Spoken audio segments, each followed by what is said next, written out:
приветствуем, друзья! В сегодняшней программе «Достояние». А кто же мы? К вашему вниманию представляю соведущую этой программы Карину Григорьеву. Здравствуйте!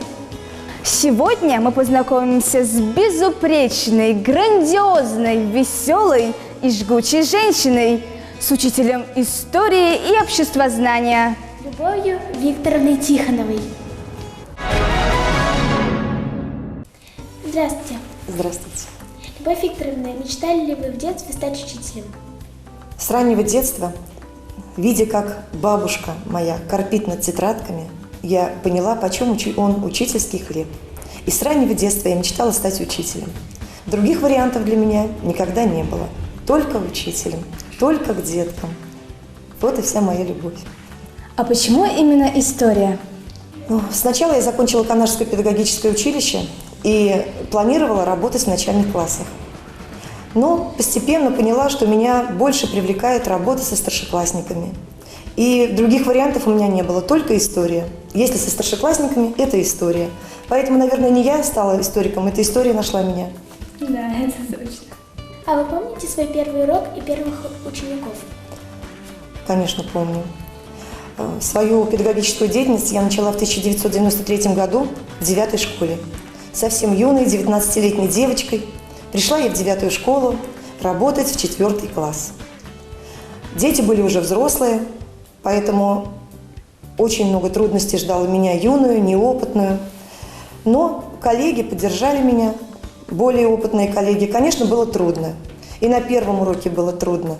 Тряслись коленки, было тяжело, было страшно, безумно страшно. Но я вспомнила свою любимую учительницу, Болтасеву Татьяну Алексеевну, и сделала суровое лицо и поняла, что главное, чтобы дети в тебя поверили. И вот так вот началась моя педагогическая деятельность с первого урока в 9 школе. А вы помните свой первый урок и первых учеников?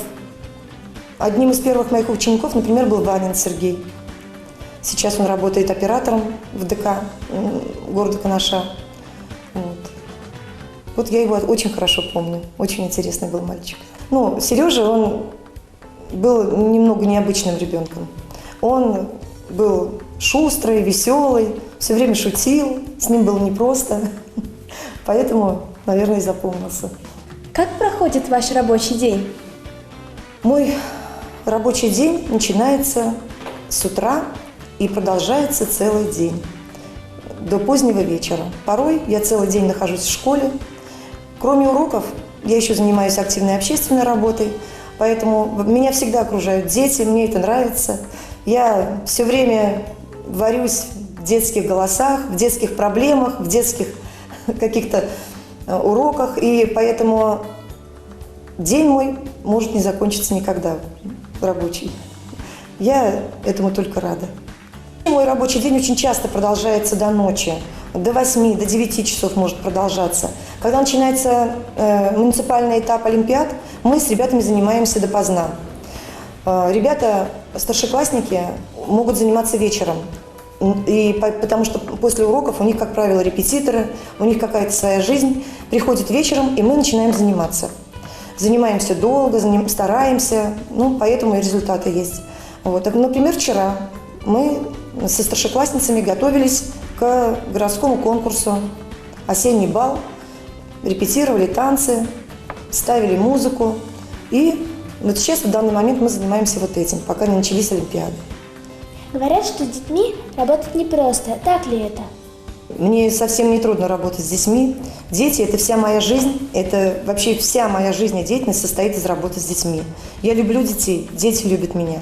И варясь вот в этих видя, как они раскрываются, как раскрываются детские души, когда они маленькие, вырастают, вкладываясь все время в них и видя отдачу, участвуя с ними все время в каких-то конкурсах, творческих фестивалях, все время вместе, все время рядом. Это только приносит счастье, удовольствие, и я заряжаюсь их энергией. Стареть мне некогда, потому что я все время с подростками, все время с молодежью. Это большое счастье работать с детьми. Никаких трудностей я в своей работе не вижу. Да, полностью с вами согласна. Дети – это радость. С какими трудностями вы сталкивались в вашей работе? Ну, как и у всех, наверное, учителей, не хватает материальной базы какой-то. Иногда приходится что-то выдумывать из ничего. Приходится очень часто сочинять на ходу, буквально перевоплощаться. Но я тоже не назвала бы это трудностями. Но я, наверное, не могу сказать, что есть какие-то очень сильные большие трудности. Если хочешь, всего добьешься. И нельзя назвать это трудностями. Маленькие ступеньки, которые каждый человек преодолевает. А когда мы вместе с ребятами, это не трудно. Да, даже если есть трудности, нужно просто уметь с ними справляться. Ведь какого человека называют успешным? Тот, кто умеет справляться с трудностями. Согласна. А да. вы считаете себя успешным человеком? Ну, наверное, да. Я успешна, потому что успешны мои дети. Ведь все мои победы, все мои достижения – это достижения прежде всего моих учеников. Когда вкладываешься в ребенка, видишь результат, сразу кажешься себе успешной. Кажется, что ты наполняешься гордостью за своих учеников и хочется творить дальше, хочется дальше работать, и других ребят выучить, сделать такими же. И, наверное, я успешна, да. В вашей нелегкой работе как вас поддерживают семья, дети? Моя семья уже привыкла за долгие годы, наверное, к отсутствию мамы. И когда мы вместе собираемся, конечно же, они прежде всего интересуются моими успехами, очень радуются, гордятся, когда у меня что-то получается, когда получается что-то у моих детей. Прежде всего я делюсь со своими детьми. У меня сын взрослый, уже 28 лет, и дочка, которая заканчивает в этом году педагогический техникум, колледж, и тоже выбрала профессию учителя. Она больше всего понимает меня и радуется за моим успехом больше всего. Моему сыну Евгению 28 лет. Он работает сварщиком на заводе «Канмаш». Работу свою очень любит, работа тоже творческая у него. Сваривать разные узлы, детали – это тоже непросто. В общем-то, он женат, у меня 2 внучки, 2 замечательные маленькие солнышки, которых я очень люблю. Маша и Танечка. Вот. Дочке 20 лет скоро будет, Анечке. Она заканчивает в этом году педагогический колледж. Выбрала профессию учителя, хочет продолжить династию. Ну, будет она работать или нет, в дальнейшем в школе жизнь покажет. Я надеюсь, что будет. Из нее получится хорошая учительница. А чем занимались ваши родители? Ну, я родилась и выросла в семье рабочих. Мама и папа у меня рабочие. Но по папиной линии все папины сестры и папины родители были педагоги. Поэтому можно сказать, что я из семьи, из педагогической династии. Бабушка 35 лет проработала в школе, в начальных классах, в селе Вутабусе. В каждом доме есть ее ученики, в каждом доме ее помнят, любят, ценят. И, в общем-то, видя с детства, как бабушка работает, я прониклась этим трудом, и поэтому по бабушкиным стопам решила пойти в педагогику. Вот, папины сестры, все учителя, и папа сам у меня тоже много лет работал мастером ПТУ. В 17-м тогда было мастером по фрезерному делу. Обучал молодых парней фрезерному делу. Вот, это тоже педагогика. В общем-то, потом ушел на завод, работал сварщиком долгое время. Сейчас, к сожалению, его нет с нами. А мама у меня рабочая. Проработала на заводе на лакокрасочных изделий всю жизнь, вышла там на пенсию. Вот, очень хорошая у меня семья, добрые родители. Спасибо им большое за все, что у меня есть в жизни. Совсем недавно вы стали обладателем премии правительства Российской Федерации. Как вам это удалось? Вообще, я в прошлом году стала обладателем денежного поощрения такой же премии главы Чувашской Республики. И суммируя все успехи моих ребят, суммируя какие-то свои победы, я решила попробовать себя в новом конкурсе. Вот. Прочитала критерии, поняла, что мы сможем это сделать, и собрала документы, в общем-то, и попробовала участвовать в новом конкурсе. И выиграла. У вас это получилось. Весь этот конкурс состоит из составления аналитической справки. В этой аналитической справке отражается вся деятельность педагога за последние 3 года. За последние 3 года, проанализировав свою деятельность, деятельность моих ребят, успехи особенно ребят, я поняла, что я смогу претендовать на этот конкурс. И задумав претендовать на конкурс, я с Нового года где-то начала собирать пакет документов. Вообще критерии непростые, критерии в этом году. В прошлом году критерии были немного проще, как бы понятнее. В этом году это было труднее. И спасибо большое за то, что меня поддержал отдел образования администрации города Канаш. Большое спасибо. В частности, справки мне пришлось брать из отдела администрации, потому что простым справкам из школы в этом году не хватало простых справок из школы. Справки подтверждения брались из отдела администрации. И, в общем-то, пройдя всю вот эту формальную процедуру, пройдя все вот эти вот круги, я как бы собрала папку, состоящую из 92 страниц, в которой была проанализирована моя деятельность, и отвезла ее в министерство. Потом в министерстве приняли мою работу, оценили, одобрили. И буквально не прошло и 3 недель, как мне позвонили из министерства и сообщили, что я прошла конкурсный отбор, и мы, в общем-то, чтобы я приезжала подписывать остальные документы. А совсем недавно, в сентябре, вышел указ Министерства образования, в котором была и моя фамилия. Ну, конечно, я обрадовалась, что уж там говорить. Обрадовалась я, обрадовались мои коллеги, обрадовалась моя семья, потому что, это большая все-таки награда. И большое спасибо всем, кто меня поддержал на этом пути. Огромное спасибо. Это наша совместная победа. И мы вас с этим, конечно же, поздравляем. Спасибо. На что вы направите этот грант? Я думаю, что большую часть средств я направлю на свое дальнейшее профессиональное развитие. Меня и моих ребят ждут новые форумы, новые победы. Туда нужны деньги. Будем вкладываться, ведь без вложений не бывает никаких побед.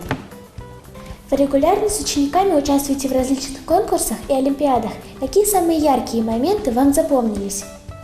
Из наших участий с ребятами в каких-то конкурсах и олимпиадах, конечно, запоминаются больше те, куда больше вкладываешься, где больше труда вложено, где больше фантазии, творчества, где нас сплотили какие-то вещи, вот они больше всего запомнились. Конечно же, это региональный этап Всероссийской олимпиады школьников, в котором мы участвуем регулярно. Каждый год мы с ребятами принимаем участие по всем предметам нашего цикла социально-гуманитарного. И эти победы, когда отвозишь туда ребенка, готовишься до ночи, ночами готовишься, и потом отвозишь, волнуешься, ждешь их там. Буквально незримые ниточки связывают нас с детьми. Когда у них что-то не получается, тебя тоже начинает потрясывать, что-то волноваться. И потом, когда ребенок выходит с олимпиады и говорит: да, я все написала, было здорово, я справилась. Это необъяснимое просто чувство, какая нахлынет на тебя столько радости, столько успокоения, слава Богу. Господи, девочка моя, я так за тебя рада. И, в общем-то, мы, конечно же, побеждали.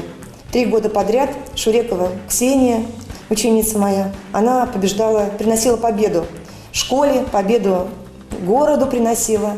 И, конечно же, славу мне, своему педагогу. Большое ей спасибо, я ее очень люблю. И эта звезда будет, наверное, сиять над нашей школой еще очень долго. Звезда по имени Шурекова Ксюша. Кроме этого, мы с ребятами кроме предметных олимпиад, в этом году все ребята выступили у меня очень хорошо на предметных олимпиадах. Хоть и не заняли призовые места, но были очень близки к призовым местам. У нас еще все впереди, еще много талантливых ребят меня ожидает в предметных олимпиадах. Мы еще с ребятами участвуем в социальных проектах. В разных социальных проектах, которые развивают нашу родину, развивают школу, и развивают самих детей. Например, в прошлом году мы выиграли республиканский проект по развитию внутреннего туризма «Чемодан». Алексеева Катя тоже умница, замечательная девочка, она выиграла 1 место. Кроме этого, в творческих конкурсах участвуем, в различных творческих конкурсах. Например, тоже в прошлом учебном году мы с целой командой ребят ездили в Новочебоксарск, в ДК «Химик», и участвовали в фестивале трудовых подростковых бригад, где тоже заняли все 1 места во всех конкурсах и взяли гран-при фестиваля. Ребята сплотились в одну команду и просто как одно целое выступили и заняли гран-при. счастью нашему не было предела, конечно. Было здорово. Спасибо большое ребятам. Я вообще очень благодарна детям, очень. Я развиваюсь вместе с ними. Вместе с ними расту, как вот беру их маленьких, и вот. Поэтому очень много можно чего вспомнить. И ребята тоже, наверное, я думаю, много могут вспомнить разных конкурсов. Ведь школа не состоит только из уроков, только из какой-то зубрежки, зачетов. Школа – это творчество, школа – это и после уроков. Вот чем мы с ребятами тоже любим заниматься. Пляшем, поем, выступаем, придумываем. У нас очень бурная жизнь. Гордитесь ли вы своей профессией? Конечно, горжусь. Как может учитель не гордиться своей профессией? Учитель – это призвание. Мне кажется, с этим надо родиться. Быть учителем – это моя судьба. И я не представляю себя в какой-то другой ипостаси. Только учителем, только с детьми. И со школой я останусь до конца. Особенно вот с моей родной школой, которую я в 91 году закончила, 7-ю школу свою родную. Вернулась опять сюда. Ну и думаю, что здесь, наверное, уже я останусь с моими ребятами, с моей школой. Поделитесь вашими самыми ближайшими планами. Каждый учебный год у нас распланирован, вообще-то. Вот. И в ближайших моих планах опять начинается Всероссийская олимпиада школьников. Ближайшие планы – это опять побеждать в городе, побеждать в регионе. Будем заниматься, талантливые дети у меня есть. И вообще нет детей бесталантных. Есть ребята, которые мечтают участвовать, есть ребята, которые не очень планируют участвовать. Вот те ребята, которые хотят, у которых проявляются повышенные способности, будем заниматься, будем заново побеждать, будем стремиться только вперед. Ну и социальных проектов у нас очень много. Например, проект «Сделаем вместе», в котором мы, девочки мои под моим кураторством победили. Это Танечка Матвеева, Настя Нестерова и Захарова Полина. Большие умницы. В этом году они поедут в Артек. Вот, они выиграли путевку. Я за них очень рада, очень их люблю. Молодцы. Это не просто талантливые девочки, это очень социально активные девочки. Я думаю, в жизни у них все получится. С такой социальной активностью, с такой активной жизненной позицией это быть очень здорово. Поэтому будем дальше развиваться. Они еще учатся, они еще школьницы. Поэтому я думаю, что у нас еще много побед с этими ребятами и с другими тоже моими учениками. Вообще, много моих выпускников каждый год поступают на юридические факультеты различных вузов нашей страны. Я очень горжусь моими выпускниками, радуюсь их победам. Например, Тимофеев Дмитрий, Абакумова Юлия, учится в Саратовской юридической академии. Дима тоже являлся неоднократным победителем муниципального этапа олимпиад по истории. Это наша гордость нашей школы. Вот, кроме Шурековой Ксюши. Есть еще Николаев Андрей, который тоже учится в университете правосудия при Верховном суде Российской Федерации. Он сдал ЕГЭ по обществознанию на 90 баллов. Тоже очень много ребят, которыми я горжусь, выпускников, которым желаю только всего хорошего и помню их всех. Ребята поступают в военные училища, сдав обществознание хорошо. Учатся у нас ребята в военных училищах. И вообще наши выпускники, почти 90% поступают в высшие учебные заведения. И большая часть из них сдают обществознание и историю. Сдают хорошо. И я думаю, что все у них в жизни получится. Я их очень люблю, помню. Большое спасибо. В нашей школе работает очень дружный, творческий и заводной коллектив. В таком коллективе невозможно не творить, невозможно не развиваться, невозможно сидеть на месте. Поэтому, когда я подготавливала документы на грант, мне очень большую помощь оказали мои коллеги. Не просто коллеги, а коллеги-подруги. Поэтому я хочу большое спасибо сказать коллегам, во-первых. Во-вторых, директору нашей школы Иванову Владимиру Васильевичу, который всегда идет навстречу, всегда поддерживает в любых начинаниях, порой даже подталкивает на какие-то начинания. Вот. И также большое спасибо я хочу сказать Министерству образования Чувашской Республики, Министерству образования просвещения Российской Федерации и, конечно же, администрации нашего города. Большое-большое спасибо Мухиной Ольге Александровне, Дмитриевой Валентине Владимировне, за помощь, поддержку, понимание. К ним всегда можно обратиться, и я рада, что работаю с такими людьми и под началом таких замечательных людей. Любовь Викторовна, спасибо вам большое за интересную беседу. Желаю вам удачи и новых побед. Спасибо. Мы беседовали с обладателем премии правительства Российской Федерации, общественным деятелем, учителем истории и обществознания школы номер 7 города Канаша Любовью Викторовной Тихоновой. Какое гордое призвание давать другим образование, быть самому на высоте и за собой вести к мечте. Этими строками мы заканчиваем нашу передачу. До новых встреч!